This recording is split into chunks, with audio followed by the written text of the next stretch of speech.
الذين يؤمنون بالغيب ويقيمون الصلاة ومما رزقناهم ينفقون والذين يؤمنون بما أنزل إليك وما أنزل من قبلك وبالآخرة هم يوقنون أولئك على هدى من ربهم وأولئك هم المفلحون إن الذين كفروا سواء عليهم أأنذرتهم أم لم تنذرهم لا يؤمنون ختم الله على قلوبهم وعلى سمعهم وعلى أبصارهم غشاوة ولهم عذاب عظيم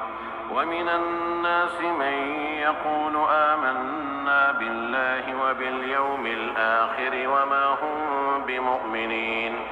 يخادعون الله والذين آمنوا وما يخدعون إلا أنفسهم وما يشعرون في قلوبهم مرض فزادهم الله مرضا ولهم عذاب أليم بما كانوا يكذبون وإذا قيل لهم لا تفسدوا في الأرض قالوا إنما نحن مصلحون ألا إنهم هم المفسدون ولكن لا يشعرون وإذا قيل لهم آمنوا كما آمن الناس قالوا أنؤمن كما آمن السفهاء ألا إنهم هم السفهاء ولكن لا يعلمون وإذا لقوا الذين آمنوا قالوا آمنا وإذا خلوا إلى شياطينهم قالوا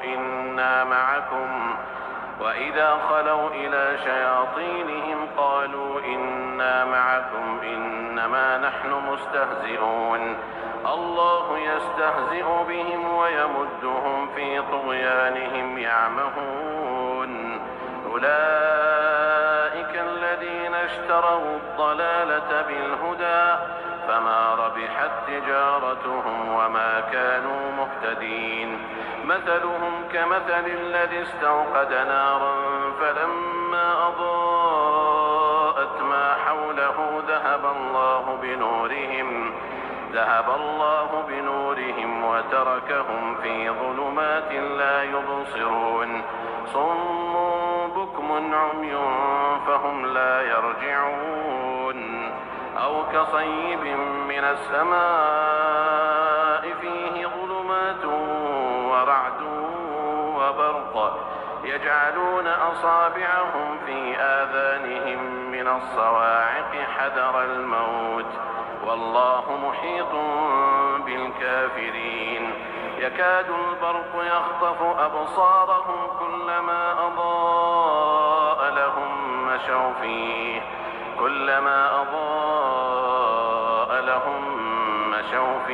وإذا أظلم عليهم قاموا ولو شاء الله لذهب بسمعهم وأبصارهم إن الله على كل شيء قدير يا أيها الناس اعبدوا ربكم الذي خلقكم والذين من قبلكم لعلكم تتقون الذي جعل لكم الأرض فراشا والسماء بناء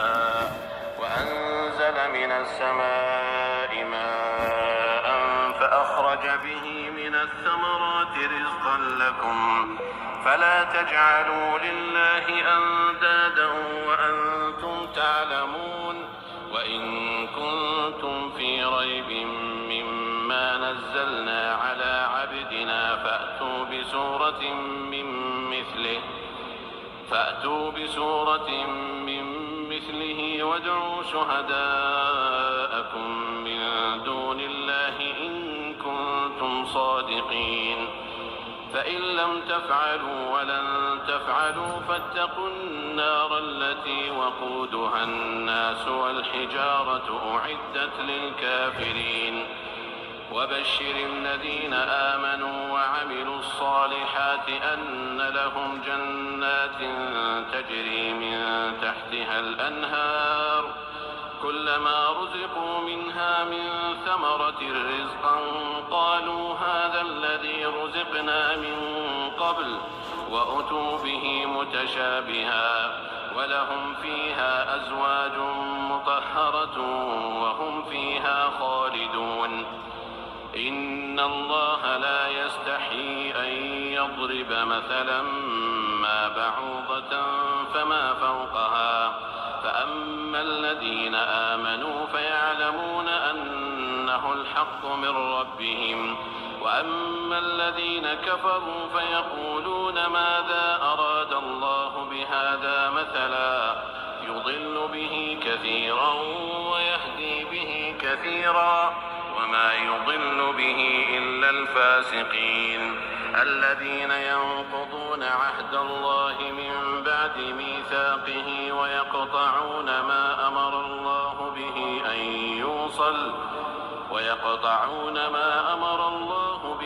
أن يوصل ويفسدون في الأرض أولئك هم الخاسرون كيف تكفرون بالله وكنتم أمواتا فأحياكم ثم يميتكم ثم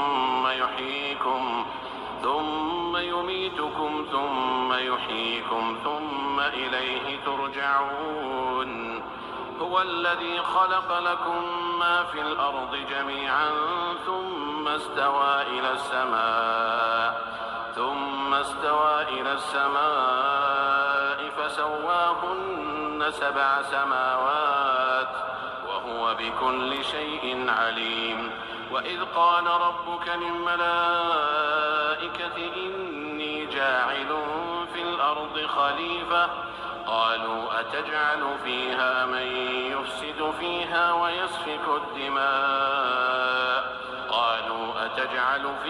من يفسد فيها ويسفك الدماء ونحن نسبح بحمدك ونقدس لك قال إني أعلم ما لا تعلمون وعلم آدم الأسماء كلها ثم عرضهم على الملائكة فقال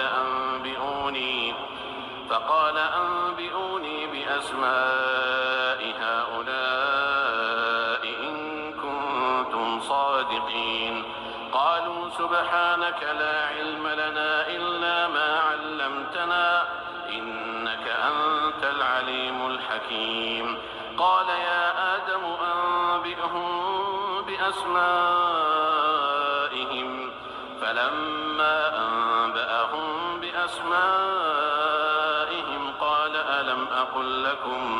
قال ألم أقل لكم إني أعلم غيب السماوات والأرض وأعلم ما تبدون وما كنتم تكتمون وإذ قلنا للملائكة اسجدوا لآدم فسجدوا إلا إبليس أبى واستكبر وكان من الكافرين وقلنا يا آدم اسكن أنت وزوجك الجنة وكلا منها رغدا حيث شئتما ولا تقربا هذه الشجرة فتكونا من الظالمين فأزلهما الشيطان عنها فأخرجهما مما كانا فيه وقلنا اهبطوا بعضكم لبعض عدو ولكم في الأرض مستقر ومتاع إلى حين فتلقى آدم من ربه كلمات فتاب عليه إنه هو التواب الرحيم قلنا اهبطوا منها جميعا فإما يأتينكم مني هدى فمن تبع هداي فلا خوف عليهم ولا هم يحزنون والذين كفروا وكذبوا بآياتنا أولئك أصحاب النار هم فيها خالدون يا بني إسرائيل اذكروا نعمتي التي أنعمت عليكم وأوفوا بعهدي أوف بعهدكم وإياي فارهبون وآمنوا بما أنزلت مصدقا لما معكم ولا تكونوا أول كافر به ولا تشتروا بآياتي ثمنا قليلا وإياي فاتقون ولا تلبسوا الحق بالباطل وتكتموا الحق وأنتم تعلمون وأقيموا الصلاة وآتوا الزكاة واركعوا مع الراكعين أتأمرون الناس بالبر وتنسون أنفسكم وأنتم تتلون الكتاب أفلا تعقلون واستعينوا بالصبر والصلاة وإنها لكبيرة إلا على الخاشعين الذين يظنون أنهم ملاقو ربهم وأنهم إليه راجعون يا بني إسرائيل اذكروا نعمتي التي أنعمت عليكم وأني فضلتكم على العالمين واتقوا يوما لا تجزي نفس عن نفس شيئا ولا يقبل منها شفاعة ولا يؤخذ منها عدل ولا هم ينصرون وإذ نجيناكم من آل فرعون يسومونكم سوء العذاب يذبحون أبناءكم ويستحيون نساءكم وفي ذلكم بلاء من ربكم عظيم وإذ فرقنا بكم البحر فأنجيناكم وأغرقنا آل فرعون وأنتم تنظرون وإذ واعدنا موسى 40 ليلة ثم اتخذتم العجل من بعده وأنتم ظالمون ثم عفونا عنكم من بعد ذلك لعلكم تشكرون وإذ آتينا موسى الكتاب والفرقان لعلكم تهتدون وإذ قال موسى لقومه يا قوم إنكم ظلمتم أنفسكم باتخاذكم العجل فتوبوا إلى بارئكم فاقتلوا أنفسكم ذلكم خير لكم عند بارئكم فتاب عليكم إنه هو التواب الرحيم وإذ قلتم يا موسى لن نؤمن لك حتى نرى الله جهرة فأخذتكم الصاعقة وأنتم تنظرون ثم بعثناكم من بعد موتكم لعلكم تشكرون وظللنا عليكم الغمام وأنزلنا عليكم المن والسلوى كلوا من طيبات ما رزقناكم وما ظلمونا ولكن كانوا أنفسهم يظلمون وإذ قلنا ادخلوا هذه القرية فكلوا منها حيث شئتم رغدا وادخلوا الباب سجدا وقولوا حطة نغفر لكم خطاياكم وسنزيد المحسنين فبدل الذين ظلموا قولا غير الذي قيل لهم فأنزلنا على الذين ظلموا رجزا من السماء بما كانوا يفسقون وإذ استسقى موسى لقومه فقلنا اضرب بعصاك الحجر فانفجرت منه 12 عينا قد علم كل أناس مشربهم كلوا واشربوا من رزق الله ولا تعثوا في الأرض مفسدين وإذ قلتم يا موسى لن نصبر على طعام واحد فادع لنا ربك يخرج لنا مما تنبت الأرض من بقلها وقثائها وفومها وعدسها وبصلها قال أتستبدلون الذي هو أدنى بالذي هو خير اهبطوا مصرا فإن لكم ما سألتم وضربت عليهم الذلة والمسكنة من الله ذلك بأنهم كانوا يكفرون بآيات الله ويقتلون النبيين بغير الحق ذلك بما عصوا وكانوا يعتدون إن الذين آمنوا والذين هادوا والنصارى والصابئين من آمن بالله واليوم الآخر وعمل صالحا فلهم أجرهم عند ربهم ولا خوف عليهم ولا هم يحزنون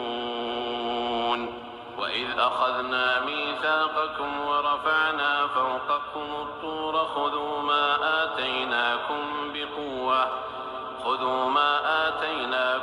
بقوة واذكروا ما فيه لعلكم تتقون ثم توليتم من بعد ذلك فلولا فضل الله عليكم ورحمته لكنتم من الخاسرين ولقد علمتم الذين اعتدوا منكم في السبت فقلنا لهم كونوا قردة خاسئين فجعلناها نكالا لما بين يديها وما خلفها وموعظة للمتقين وإذ قال موسى لقومه إن الله يأمركم أن تذبحوا بقرة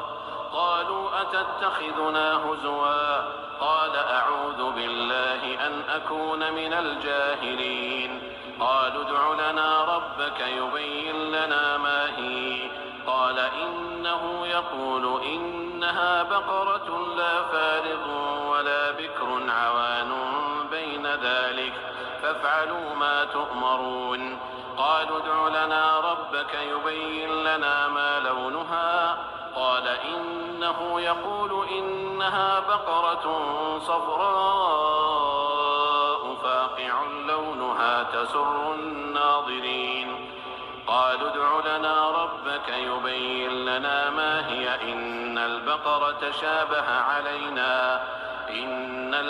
تشابه علينا وإنا إن شاء الله لمهتدون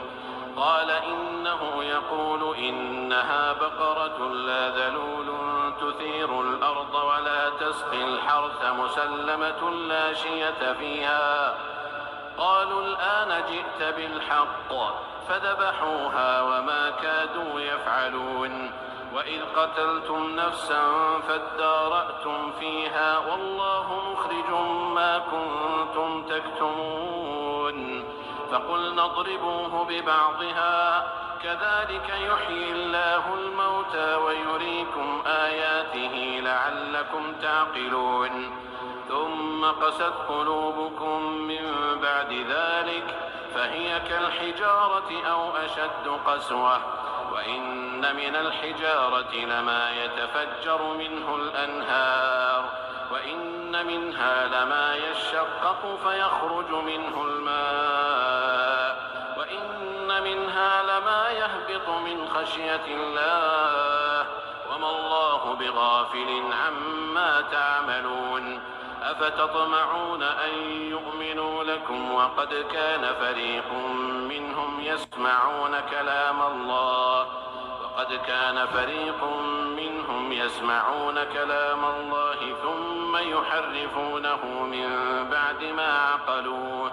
ثم يحرفونه من بعد ما عقلوه وهم يعلمون وإذا لقوا الذين آمنوا قالوا آمنا وإذا خلا بعضهم إلى بعض قالوا أتحدثونهم بما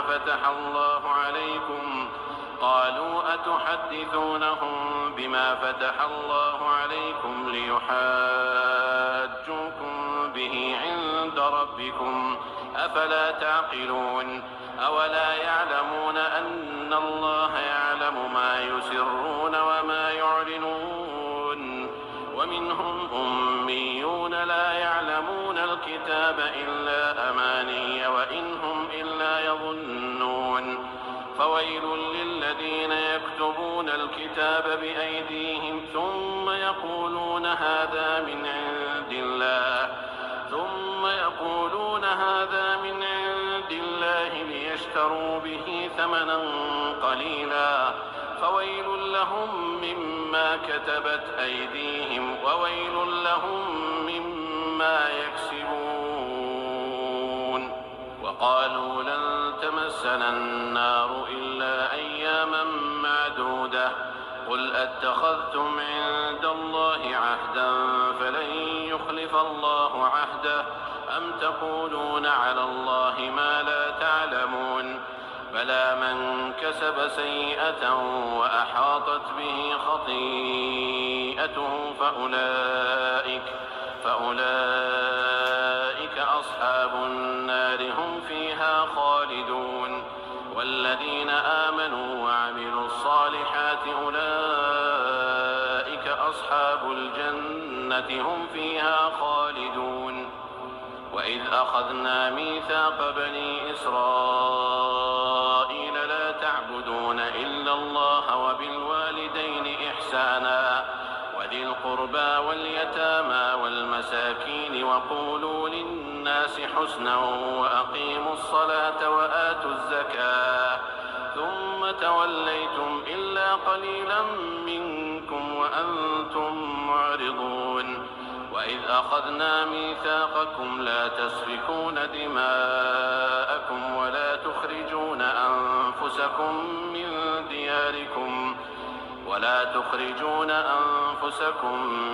دياركم ثم أقررتم وأنتم تشهدون.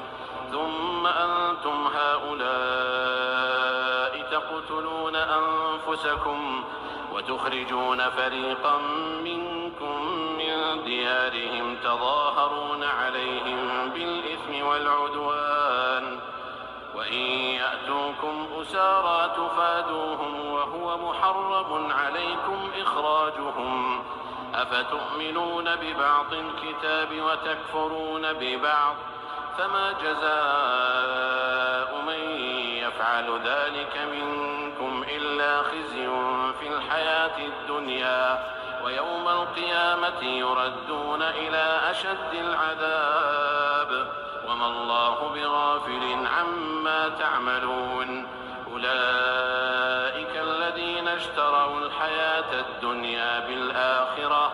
فلا يخفف عنهم العذاب ولا هم ينصرون. ولقد آتينا موسى الكتاب وقفينا من بعده بالرسل وآتينا عيسى ابن مريم البينات وأيدناه بروح القدس أفكلما جاءكم رسول بما لا تهوى أنفسكم استكبرتم ففريقا كذبتم وفريقا تقتلون. وقالوا قلوبنا غلف بل لعنهم الله بكفرهم فقليلا ما يؤمنون. ولما جاءهم كتاب من عند الله مصدق لما معهم وكانوا من قبل يستفتحون على الذين كفروا فلما جاءهم ما عرفوا كفروا به فلعنة الله على الكافرين. بئس ما اشتروا به أنفسهم أن يكفروا بما أنزل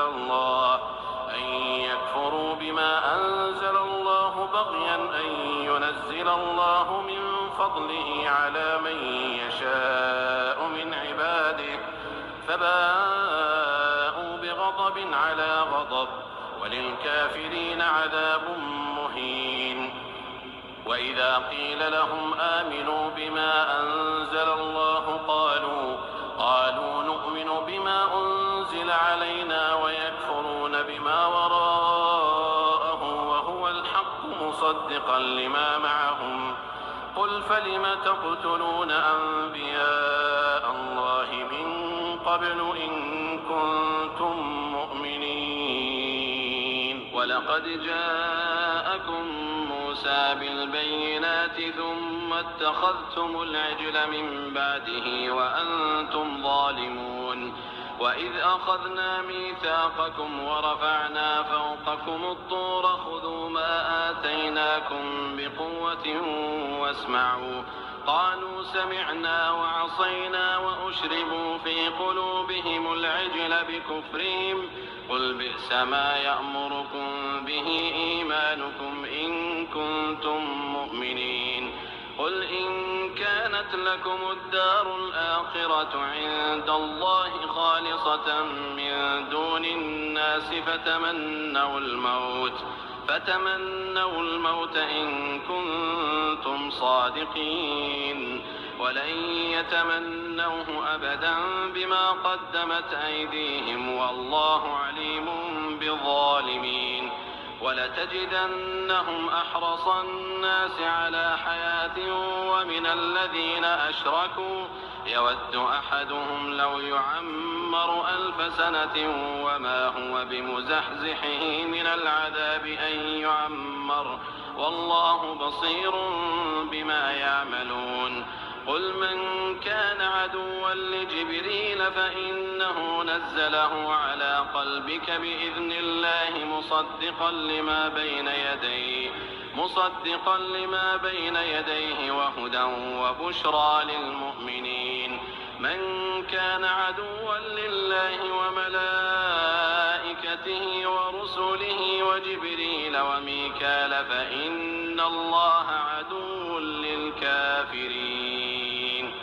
ولقد أنزلنا إليك آيات بينات وما يكفر بها إلا الفاسقون أوكلما عاهدوا عهدا نبذه فريق منهم بل أكثرهم لا يؤمنون ولما جاءهم رسول من عند الله مصدق لما معهم نبذ فريق من الذين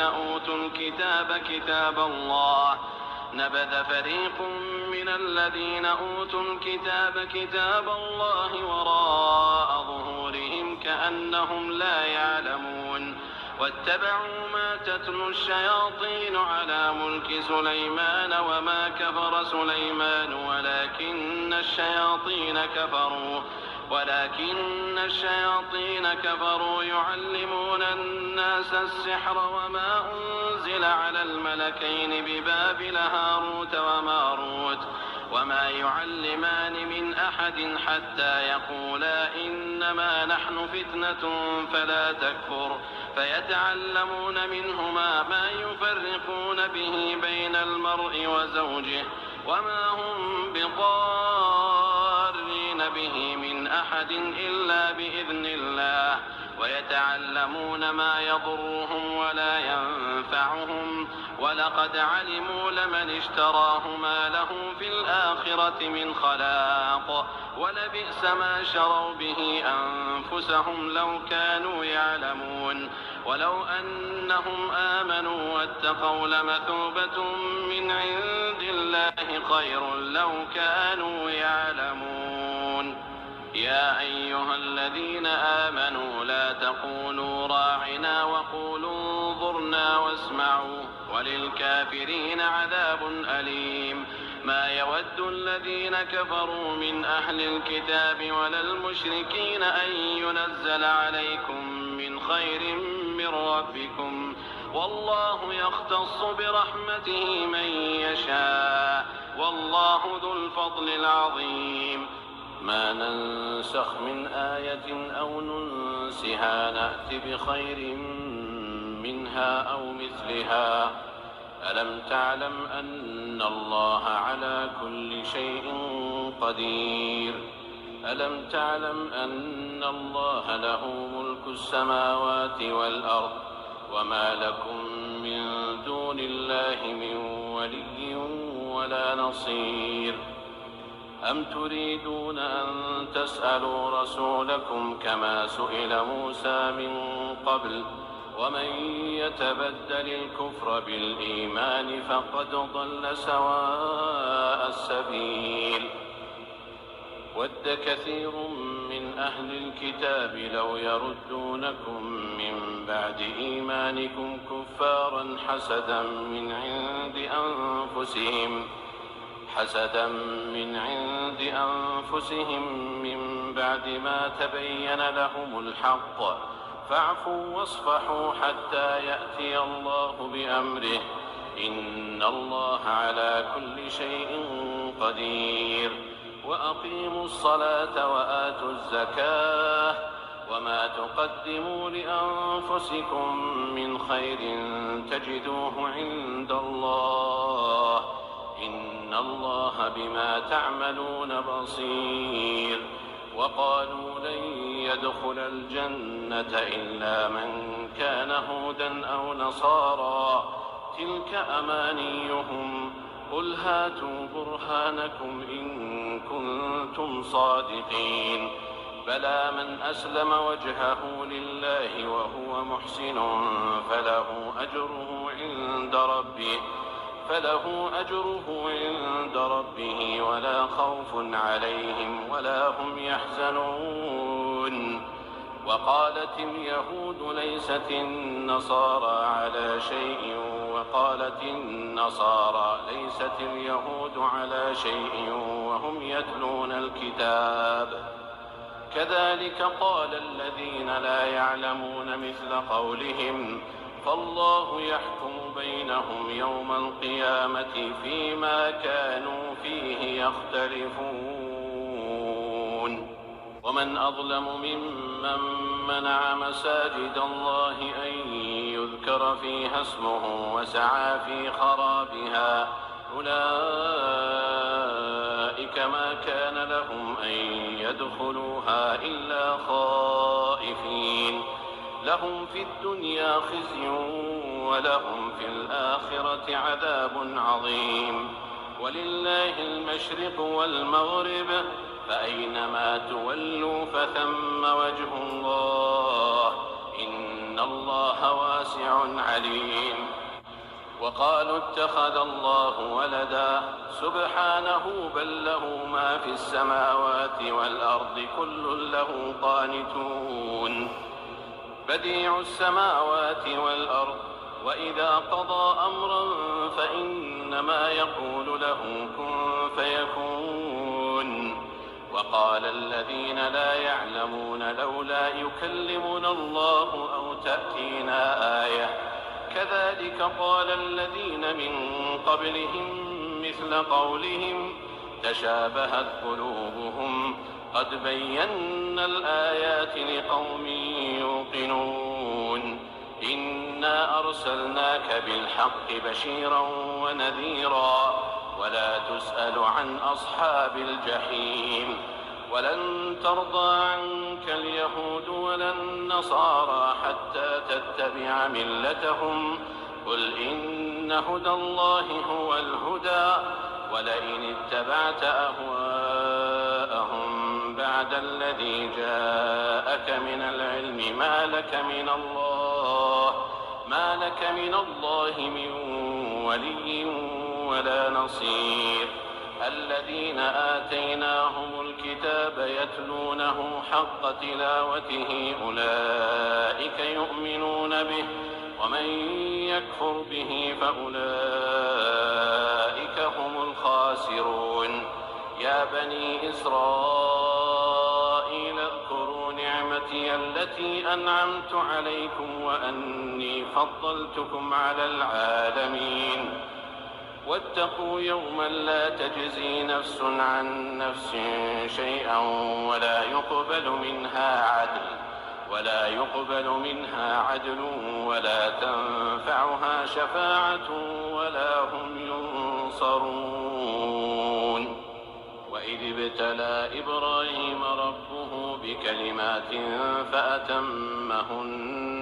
قال إني جاعلك للناس إماما قال ومن ذريتي قال لا ينال عهد الظالمين وإذ جعلنا البيت مثابة للناس وأمنا واتخذوا من مقام إبراهيم مصلى وعهدنا إلى إبراهيم وإسماعيل أن طهرا بيتي للطائفين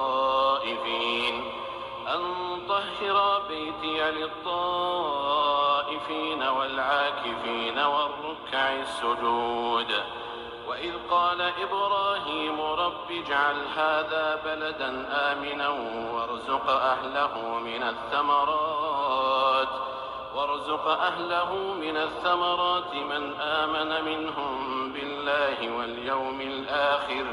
قال ومن كفر فأمتعه قليلا ثم أضطره إلى عذاب النار وبئس المصير وإذ يرفع إبراهيم القواعد من البيت وإسماعيل ربنا تقبل منا إنك أنت السميع العليم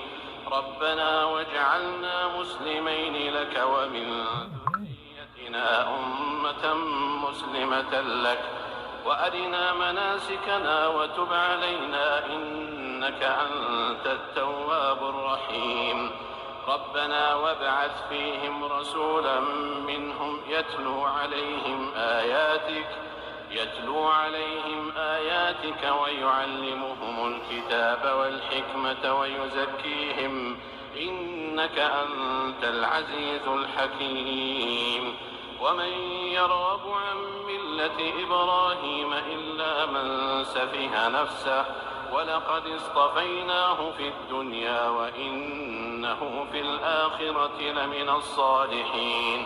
إذ قال له ربه أسلم قال أسلمت لرب العالمين ووصى بها إبراهيم بنيه ويعقوب يا بني إن الله اصطفى لكم الدين فلا تموتن إلا وأنتم مسلمون أم كنتم شهداء إذ حضر يعقوب الموت إذ قال لبنيه ما تعبدون من بعدي قالوا نعبد إلهك وإله آبائك إبراهيم وإسماعيل وإسحاق إلها واحدا ونحن له مسلمون تلك أمة قد خلت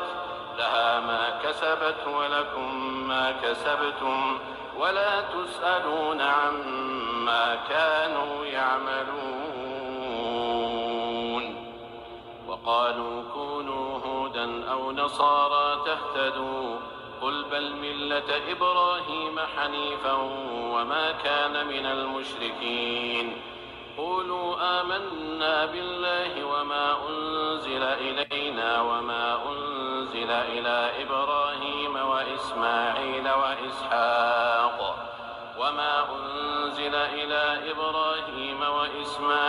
وإسحاق ويعقوب والأسباط وما أوتي موسى وعيسى وما أوتي النبيون من ربهم لا نفرق بين أحد منهم ونحن له مسلمون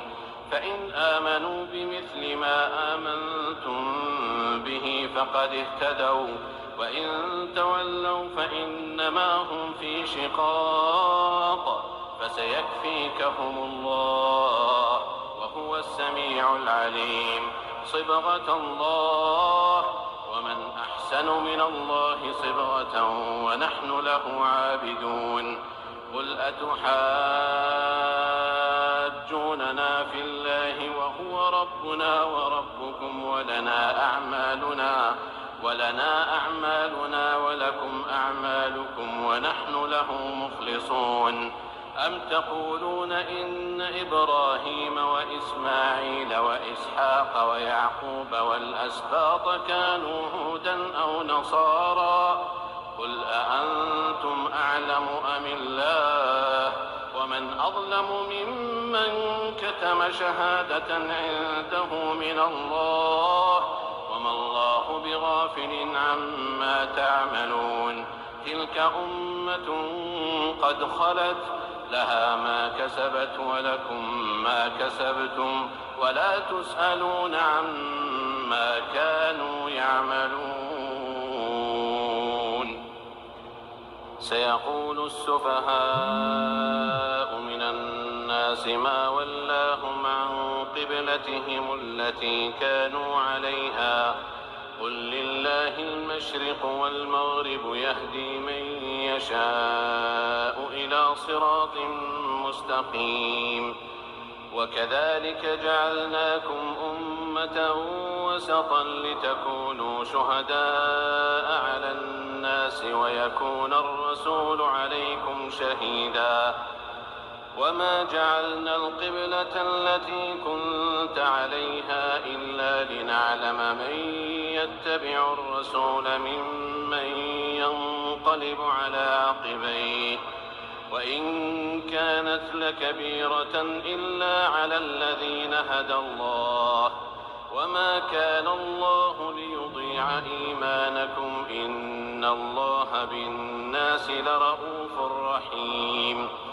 قد نرى تقلب وجهك في السماء فلنولينك قبلة ترضاها فول وجهك شطر المسجد الحرام وحيث ما كنتم فولوا وجوهكم شطره وإن الذين أوتوا الكتاب ليعلمون أنه الحق من ربهم وما الله بغافل عما يعملون ولئن أتيت الذين أوتوا الكتاب بكل آية ما تبعوا قبلتك وما أنت بتابع قبلتهم وما بعضهم بتابع قبلة بعض ولئن اتبعت أهواءهم من بعد ما جاءك من العلم إنك إذا لمن الظالمين الذين آتيناهم الكتاب يعرفونه كما يعرفون أبناءهم وإن فريقا منهم ليكتمون الحق وهم يعلمون الحق من ربك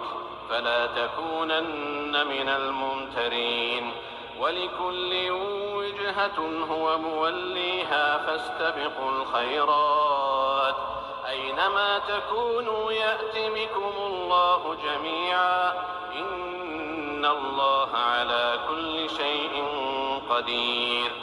ومن حيث خرجت فول وجهك شطر المسجد الحرام وإنه للحق من ربك وما الله بغافل عما تعملون ومن حيث خرجت فول وجهك شطر المسجد الحرام وحيث ما كنتم فولوا وجوهكم شطره لئلا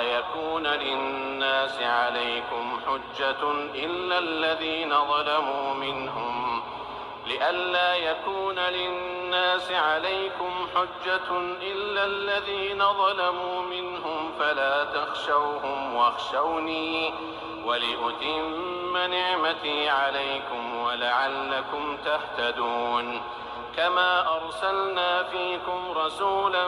منكم يتلو عليكم آياتنا ويزكيكم ويعلمكم الكتاب والحكمة ويعلمكم ما لم تكونوا تعلمون فاذكروني أذكركم واشكروا لي ولا تكفرون يا أيها الذين آمنوا استعينوا بالصبر والصلاة إن الله مع الصابرين ولا تقولوا لمن يقتل في سبيل الله أموات بل أحياء ولكن لا تشعرون ولنبلونكم بشيء من الخوف والجوع ونقص من الأموال والأنفس والثمرات وبشر الصابرين الذين إذا أصابتهم مصيبة قالوا إنا لله وإنا إليه راجعون أولئك عليهم صلوات من ربهم ورحمة وأولئك هم المهتدون إن الصفا والمروة من شعائر الله فمن حج البيت أو اعتمر فلا جناح عليه أن يطوف بهما ومن تطوع خيرا فإن الله شاكر عليم. إن الذين يكتمون ما أنزلنا من البينات والهدى من بعد ما بيناه للناس في الكتاب أولئك يلعنهم الله ويلعنهم اللاعنون إلا الذين تابوا وأصلحوا وبينوا فأولئك أتوب عليهم وأنا التواب الرحيم.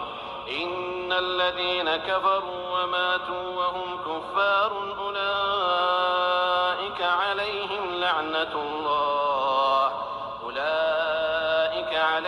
لعنة الله والملائكة والناس أجمعين خالدين فيها لا يخفف عنهم العذاب ولا هم ينظرون. وإلهكم إله واحد لا إله إلا هو الرحمن الرحيم. إن في خلق السماوات والأرض واختلاف الليل والنهار والفلك التي تجري في البحر بما ينفع الناس وما أنزل الله من السماء من ماء فأحيا به الأرض بعد موتها وبث فيها من كل دابة وتصريف الرياح والسحاب المسخر بين السماء والأرض لآيات لقوم يعقلون. ومن الناس من يتخذ من دون الله أندادا يحبونهم كحب الله والذين آمنوا أشد حبا لله ولو يرى الذين ظلموا إذ يرون العذاب أن القوة لله جميعا وأن الله شديد العذاب إذ تبرأ الذين اتبعوا من الذين اتبعوا ورأوا العذاب وتقطعت بهم الأسباب. وقال الذين اتبعوا لو أن لنا كرة فنتبرأ منهم كما تبرأوا منا كذلك يريهم الله أعمالهم حسرات عليهم وما هم بخارجين من النار. يا أيها الناس كلوا مما في الأرض حلالا طيبا ولا تتبعوا خطوات الشيطان إنه لكم عدو مبين. إنما يأمركم بالسوء والفحشاء وأن تقولوا على الله ما لا تعلمون. وإذا قيل لهم اتبعوا ما أنزل الله قالوا بل نتبع ما ألفينا عليه آباءنا أولو كان آباؤهم لا يعقلون شيئا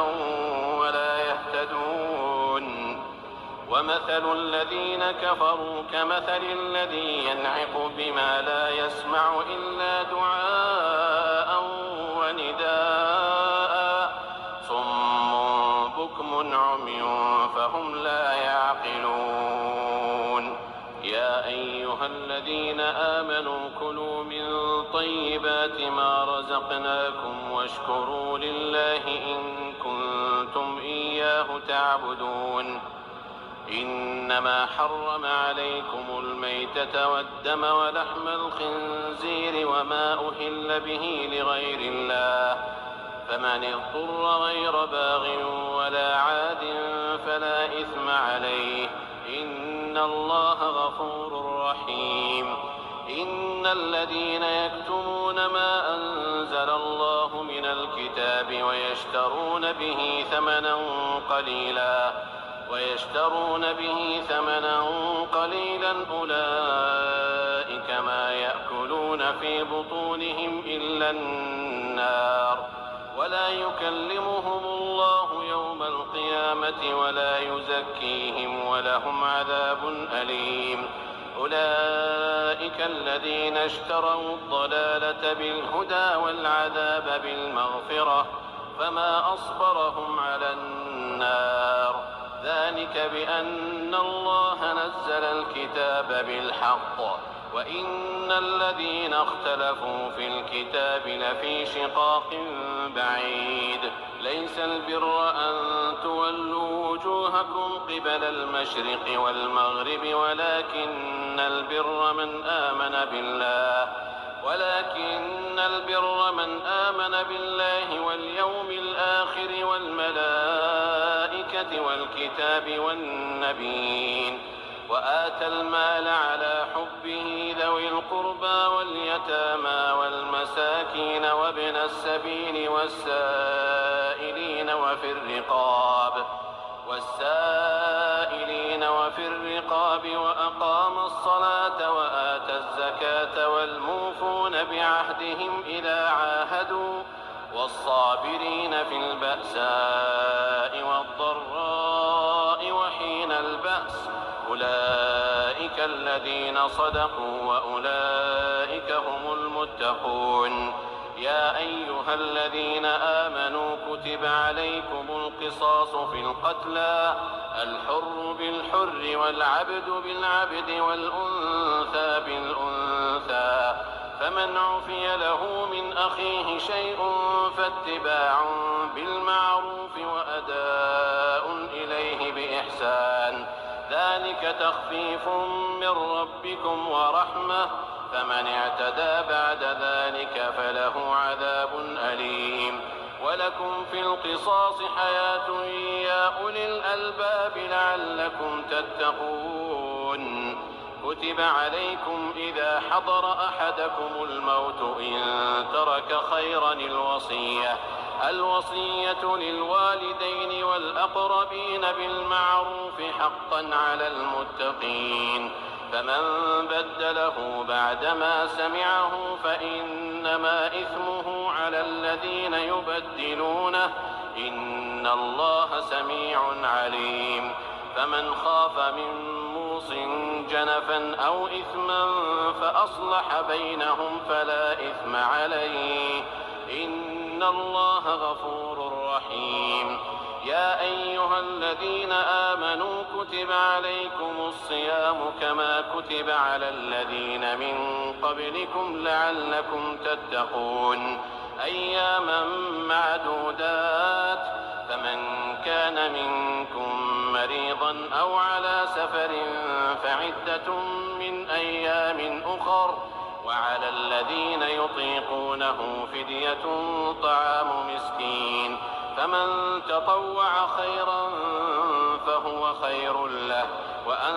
تصوموا خير لكم إن كنتم تعلمون. شهر رمضان الذي أنزل فيه القرآن هدى للناس وبينات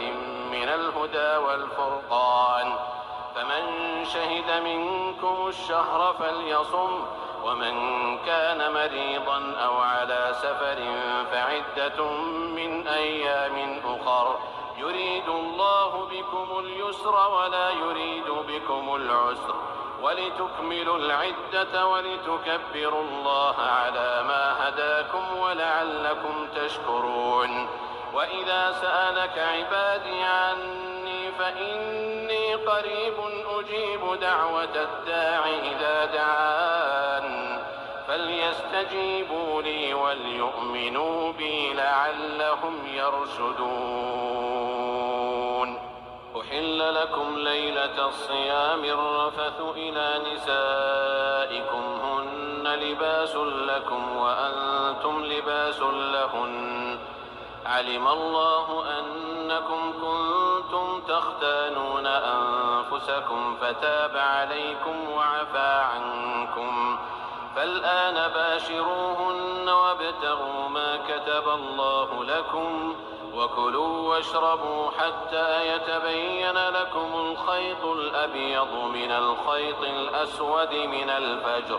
ثم أتموا الصيام إلى الليل ولا تباشروهن وأنتم عاكفون في المساجد تلك حدود الله فلا تقربوها كذلك يبين الله آياته للناس لعلهم يتقون ولا تأكلوا أموالكم بينكم بالباطل وتدلوا بها إلى الحكام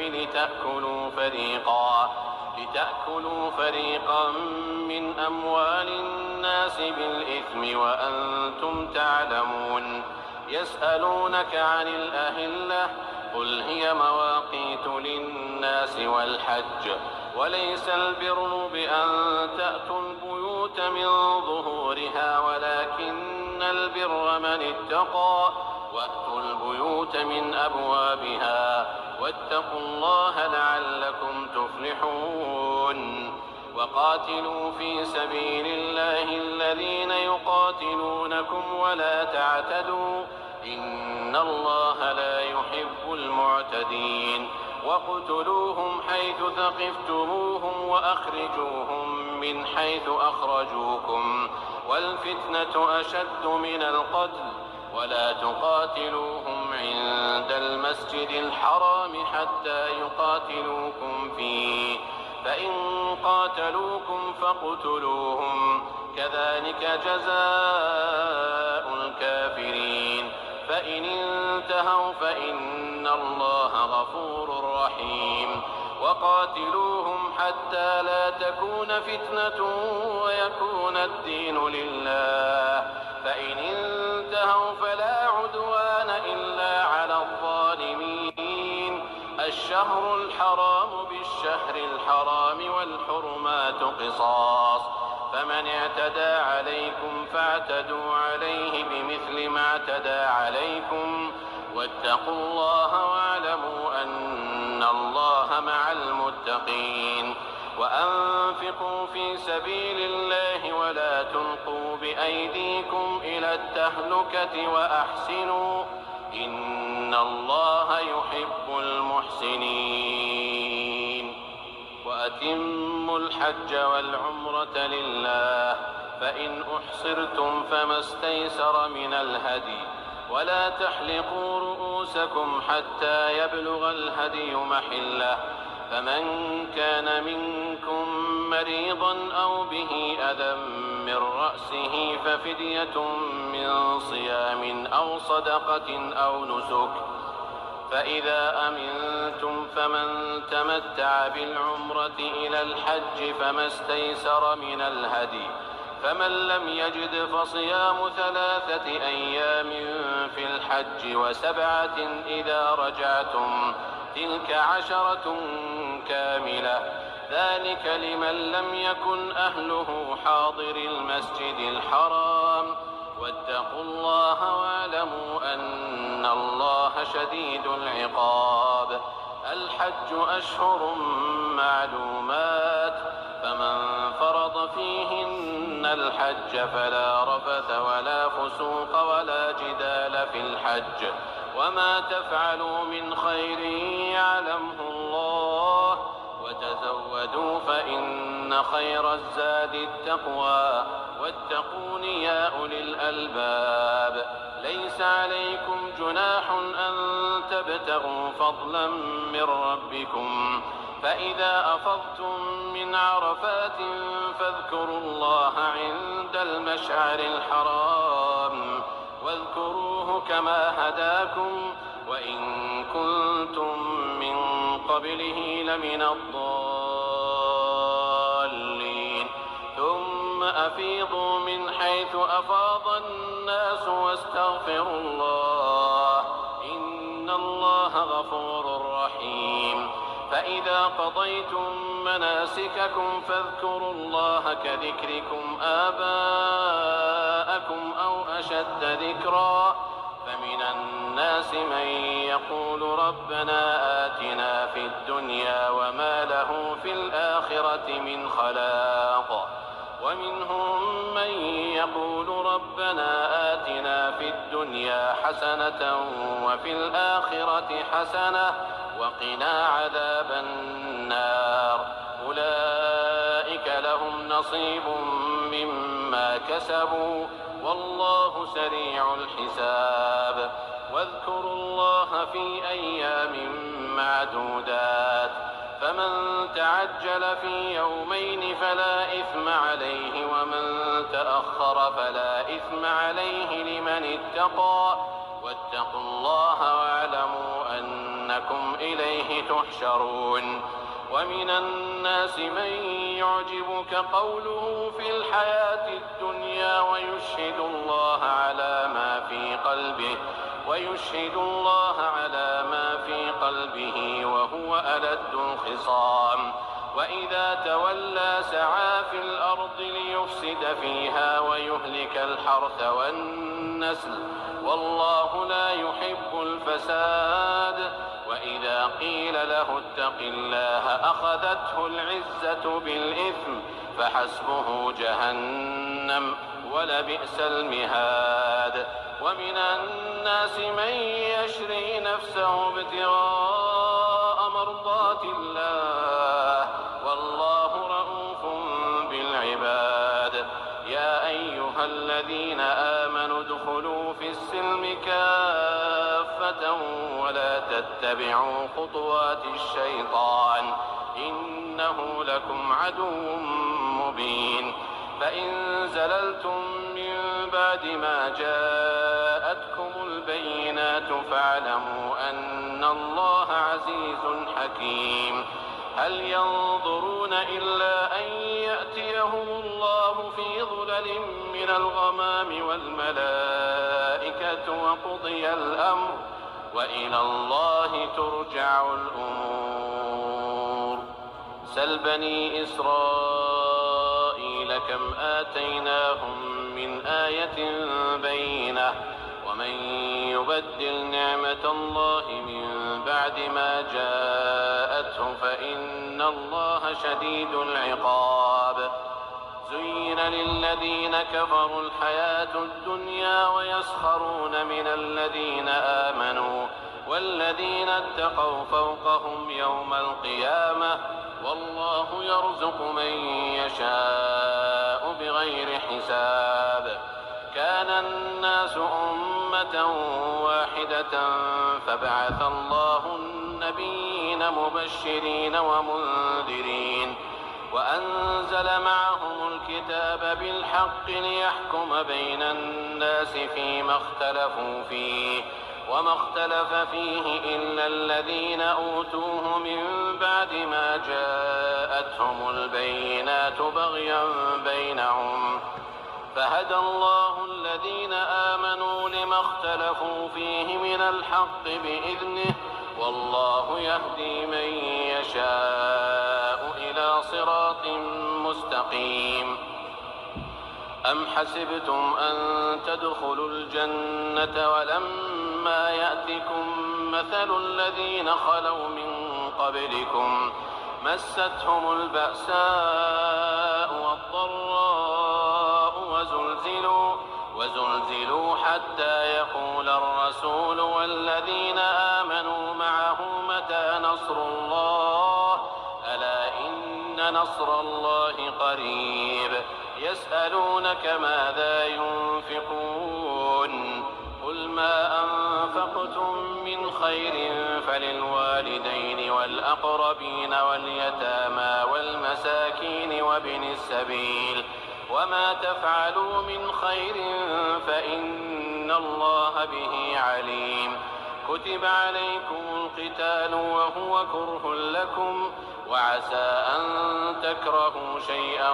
وهو خير لكم وعسى أن تحبوا شيئا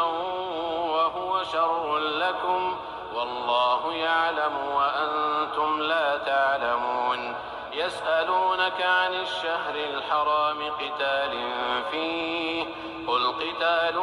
فيه كبير وصد عن سبيل الله وكفر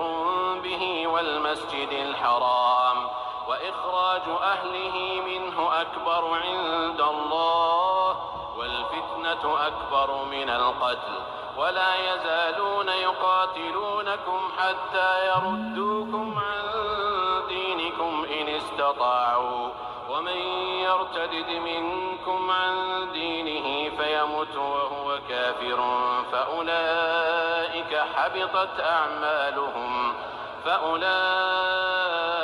حبطت أعمالهم في الدنيا والآخرة وأولئك أصحاب النار هم فيها خالدون. إن الذين آمنوا والذين هاجروا وجاهدوا في سبيل الله أولئك يرجون رحمة الله والله غفور رحيم. يسألونك عن الخمر والميسر قل فيهما إثم كبير ومنافع للناس وإثمهما أكبر من نفعهما ويسألونك ماذا ينفقون قل العفو كذلك يبين الله لكم الآيات لعلكم تتفكرون في الدنيا والآخرة. ويسألونك عن اليتامى قل إصلاح لهم خير وإن تخالطوهم فإخوانكم والله يعلم المفسد من المصلح ولو شاء الله لأعنتكم إن الله عزيز حكيم. ولا تنكحوا المشركات حتى يؤمنوا ولأمة مؤمنة خير من مشركة ولو أعجبتكم ولا تنكحوا المشركين حتى يؤمنوا ولعبد مؤمن خير من مشرك ولو أعجبكم أولئك يدعون إلى النار والله يدعو إلى الجنة والمغفرة بإذنه ويبين آياته للناس لعلهم يتذكرون. ويسألونك عن المحيض قل هو أذى فاعتزلوا النساء في المحيض ولا تقربوهن حتى يطهرن فإذا تطهرن فأتوهن من حيث أمركم الله إن الله يحب التوابين ويحب المتطهرين. نساؤكم حرث لكم فأتوا حرثكم أنى شئتم وقدموا لأنفسكم واتقوا الله واعلموا أنكم ملاقوه وبشر المؤمنين. ولا تجعلوا الله عرضة لأيمانكم أن تبروا وتتقوا وتصلحوا بين الناس والله سميع عليم. لا يؤاخذكم الله باللغو في أيمانكم ولكن يؤاخذكم بما كسبت قلوبكم والله غفور حليم. للذين يؤلون من نسائهم تربص 4 أشهر فإن فاءوا فإن الله غفور رحيم. وإن عزموا الطلاق فإن الله سميع عليم. والمطلقات يتربصن بأنفسهن 3 قروء ولا يحل لهن أن يكتمن ما خلق الله في أرحامهن إن كن يؤمن بالله واليوم الآخر وبعولتهن أحق بردهن في ذلك إن أرادوا إصلاحا ولهن مثل الذي عليهن بالمعروف وللرجال عليهن درجة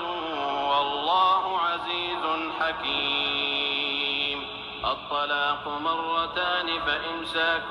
بمعروف أو تسريح بإحسان. ولا يحل لكم أن تأخذوا مما آتيتموهن شيئا إلا أن يخافا ألا يقيما حدود الله فإن خفتم ألا يقيما حدود الله فلا جناح عليهما فيما افتدت به تلك حدود الله فلا تعتدوها ومن يتعد حدود الله فأولئك هم الظالمون. فإن طلقها فلا تحل له من بعد حتى تنكح زوجا غيره فإن طلقها فلا جناح عليهما أن يتراجعا إن ظنا أن حدود الله يبينها لقوم يعلمون. وإذا طلقتم النساء فبلغن أجلهن فأمسكوهن بمعروف أو سرحوهن بمعروف ولا تمسكوهن ضرارا لتعتدوا، ومن يفعل ذلك فقد ظلم نفسه. ولا تتخذوا آيات الله هزوا واذكروا نعمة الله عليكم وما أنزل عليكم من الكتاب والحكمة يعظكم به، واتقوا الله واعلموا أن الله بكل شيء عليم. وإذا طلقتم النساء فبلغن أجلهن فلا تعضلوهن أن ينكحن أزواجهن إذا تراضوا بينهم بالمعروف، ذلك يوعظ به من كان منكم يؤمن بالله واليوم الآخر، ذلكم أزكى لكم وأطهر، والله يعلم وأنتم لا تعلمون. والوالدات يرضعن أولادهن حولين كاملين لمن أراد أن يتم الرضاعة،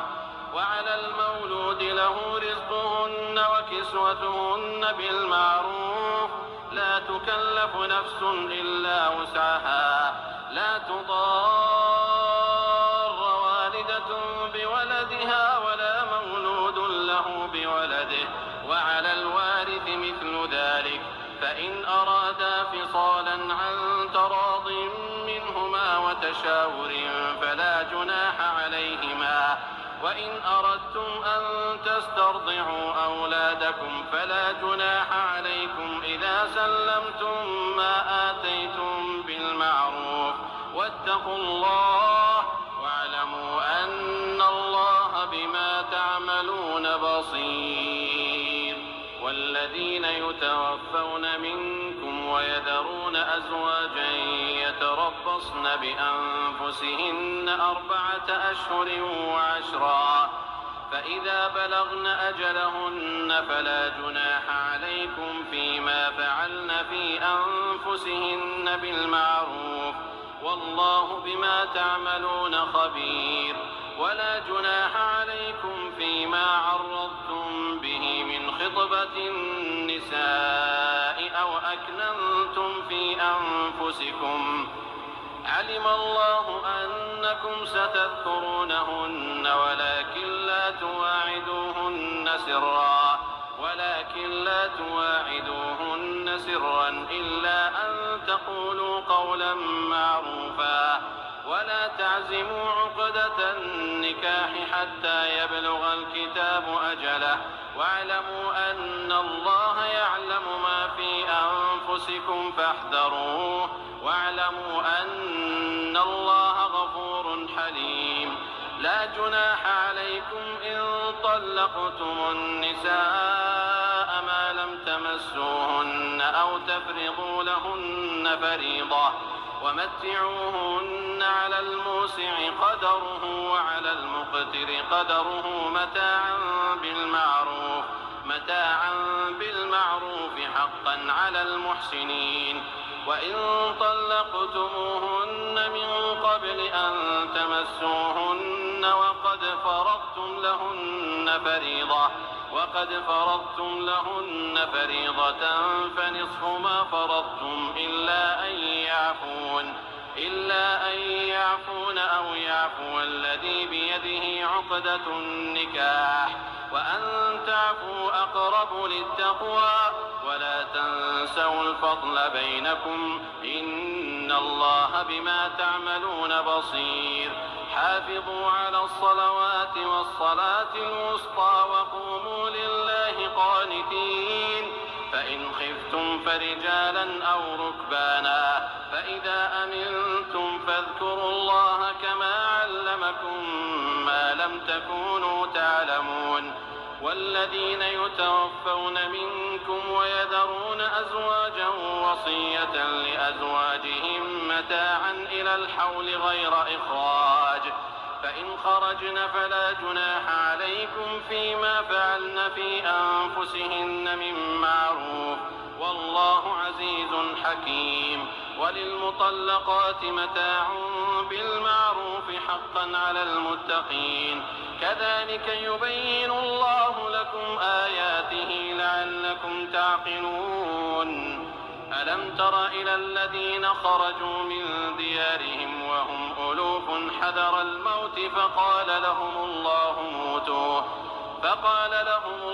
موتوا ثم أحياهم إن الله لذو فضل على الناس ولكن أكثر الناس لا يشكرون. وقاتلوا في سبيل الله واعلموا أن الله سميع عليم. من ذا الذي يقرض الله قرضا حسنا فيضاعفه له أضعافا كثيرة والله يقبض ويبسط وإليه ترجعون. ألم تر إلى الملأ من بني إسرائيل من بعد موسى إذ قالوا لنبي لهم ابعث لنا ملكا نقاتل في سبيل الله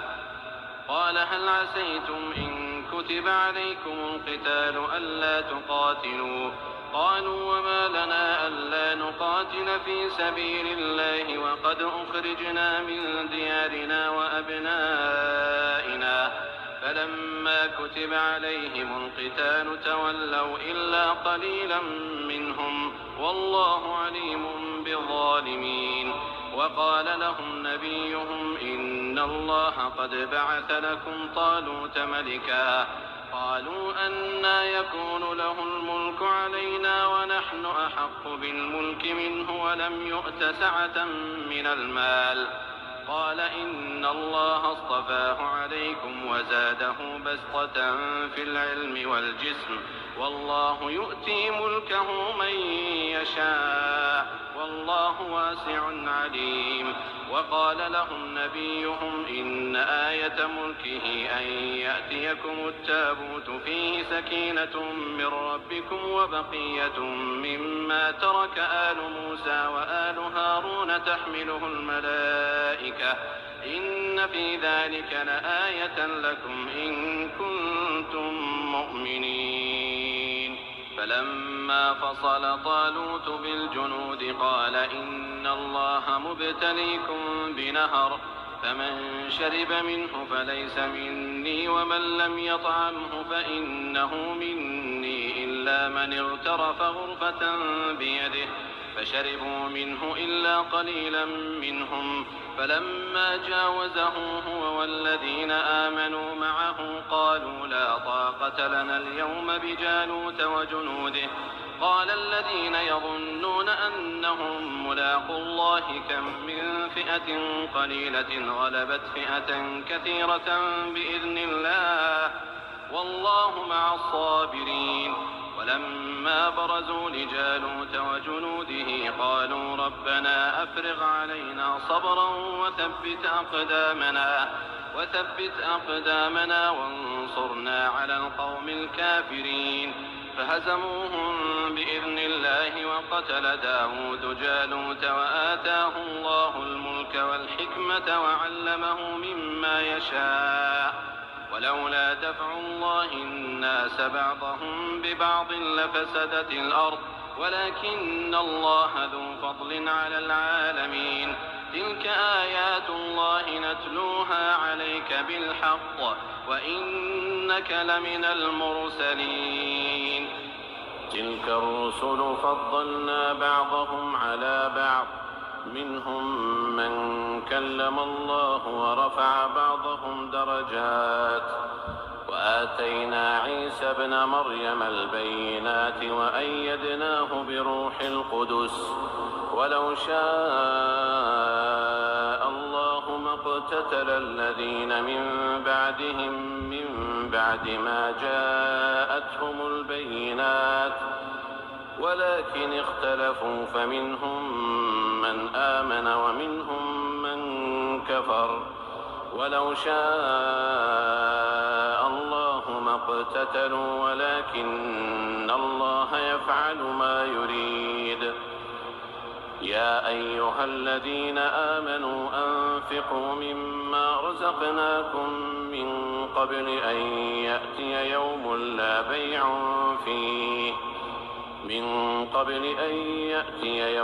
لا بيع فيه ولا خلة ولا شفاعة والكافرون هم الظالمون.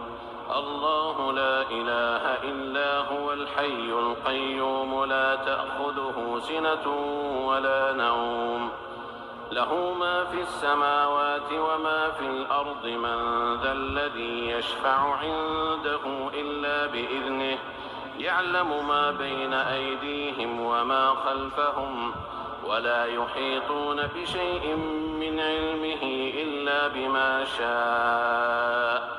وسع كرسيه السماوات والأرض ولا يئوده حفظهما وهو العلي العظيم. لا إكراه في الدين قد تبين الرشد من الغي فمن يكفر بالطاغوت ويؤمن بالله فقد استمسك بالعروة الوثقى لا انفصام لها والله سميع عليم. الله ولي الذين آمنوا يخرجهم من الظلمات إلى النور والذين كفروا أولياؤهم الطاغوت يخرجونهم من النور إلى الظلمات أولئك أصحاب النار هم فيها خالدون. ألم تر إلى الذي حاج إبراهيم في ربه أن آتاه الله الملك إذ قال إبراهيم ربي الذي يحيي ويميت قال أنا أحيي وأميت قال إبراهيم فإن الله يأتي بالشمس من المشرق فأت بها من المغرب فبهت الذي كفر والله لا يهدي القوم الظالمين. أو كالذي مر على قرية وهي خاوية على عروشها قال أنى يحيي هذه الله بعد موتها فأماته الله 100 عام ثم بعثه قال كم لبثت قال لبثت يوما قال كم لبثت قال لبثت يوما أو بعض يوم قال بل لبثت 100 عام فانظر إلى طعامك وشرابك لم يتسنه وانظر إلى حمارك ولنجعلك آية للناس وانظر إلى العظام كيف ننشزها ثم نكسوها لحما فلما تبين له قال أعلم أن الله على كل شيء قدير. وإذ قال إبراهيم رب أرني كيف تحيي الموتى قال أولم تؤمن قال بلى ولكن ليطمئن قلبي قال فخذ 4 من الطير فصرهن إليك ثم اجعل على كل جبل منهن جزءا ثم ادعهن يأتينك سعيا واعلم أن الله عزيز حكيم. مثل الذين ينفقون أموالهم في سبيل الله كمثل حبة أنبتت 7 سنابل في كل سنبلة 100 حبة والله يضاعف لمن يشاء والله واسع عليم. الذين ينفقون أموالهم في سبيل الله ثم لا يتبعون ما أنفقوا منا ولا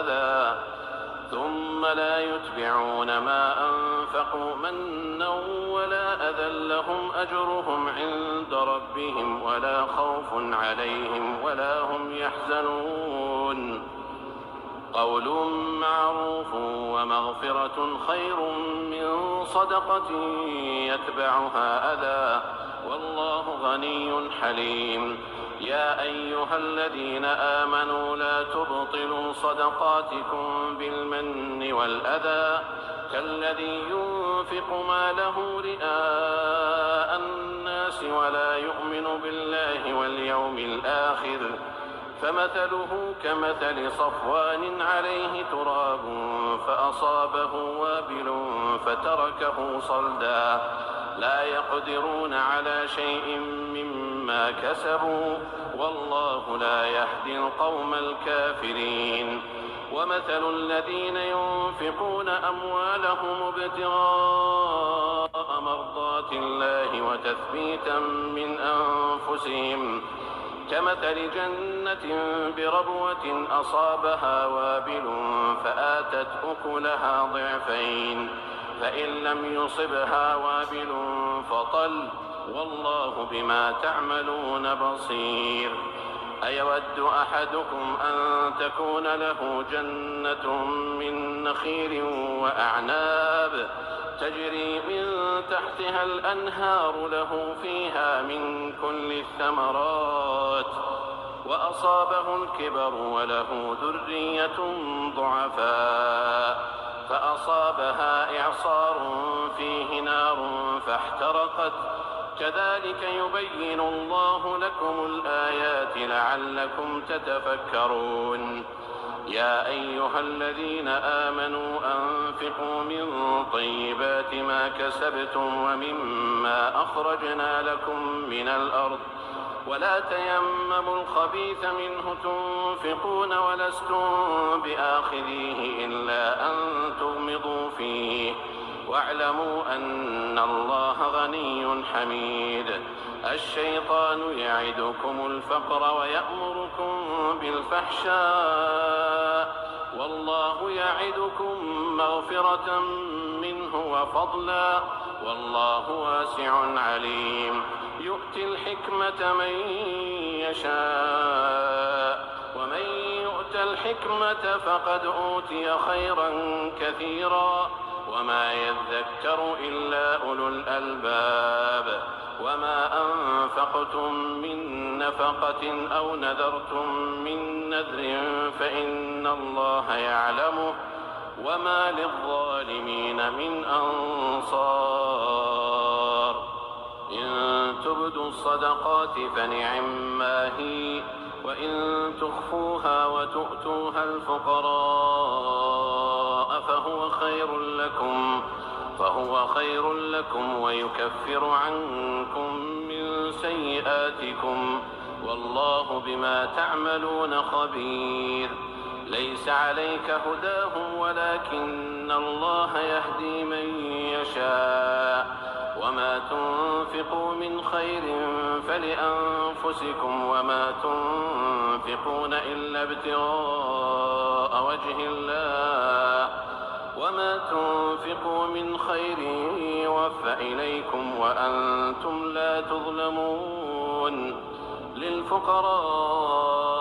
الذين أحصروا في سبيل الله لا يستطيعون ضربا في الأرض يحسبهم الجاهل أغنياء من التعفف تعرفهم بسيماهم لا يسألون الناس إلحافا وما تنفقوا من خير فإن الله به عليم الذين ينفقون أموالهم بالليل والنهار سرا وعلانية فلهم أجرهم عند ربهم ولا خوف عليهم ولا هم يحزنون الذين يأكلون الربا لا يقومون إلا كما يقوم الذي يتخبطه الشيطان من المس ذلك بأنهم قالوا إنما البيع مثل الربا وأحل الله البيع وحرم الربا فمن جاءه موعظة من ربه فانتهى فله ما سلف وأمره إلى الله ومن عاد فأولئك أصحاب النار هم فيها خالدون يمحق الله الربا ويربي الصدقات والله لا يحب كل كفار أثيم. إن الذين آمنوا وعملوا الصالحات وأقاموا الصلاة وآتوا الزكاة لهم أجرهم عند ربهم ولا خوف عليهم ولا هم يحزنون. يا أيها الذين آمنوا اتقوا الله وذروا ما بقي من الربا إن كنتم مؤمنين، فإن لم تفعلوا فأذنوا بحرب من الله ورسوله، وإن تبتم فلكم رؤوس أموالكم لا تظلمون ولا تظلمون، وإن كان ذو عسرة فنظرة إلى ميسرة، وأن تصدقوا خير لكم إن كنتم تعلمون. واتقوا يوما ترجعون فيه إلى الله ثم توفى كل نفس ما كسبت وهم لا يظلمون. يا أيها الذين آمنوا إذا تداينتم بدين إلى أجل مسمى فاكتبوه، وليكتب بينكم كاتب بالعدل، ولا يأب كاتب أن يكتب كما علمه الله فليكتب، وليملل الذي عليه الحق وليتق الله ربه ولا يبخس منه شيئا، فإن كان الذي عليه الحق سفيها أو ضعيفا أو لا يستطيع أن يمل هو فليملل وليه بالعدل، واستشهدوا شهيدين من رجالكم، فإن لم يكونا رجلين فرجل وامرأتان ممن ترضون من الشهداء أن تضل إحداهما فتذكر إحداهما الأخرى، ولا يأبى الشهداء إذا ما دعوا، ولا تسأموا أن تكتبوه صغيرا أو كبيرا إلى أجله، ذلكم أقسط عند الله وأقوم للشهادة وأدنى ألا ترتابوا، إلا أن تكون تجارة حاضرة تديرونها بينكم فليس عليكم جناح ألا تكتبوها، وأشهدوا إذا تبايعتم، ولا يضار كاتب ولا شهيد، وإن تفعلوا فإنه فسوق بكم، واتقوا الله ويعلمكم الله، والله بكل شيء عليم. وإن كنتم على سفر ولم تجدوا كاتبا فرهان مقبوضة،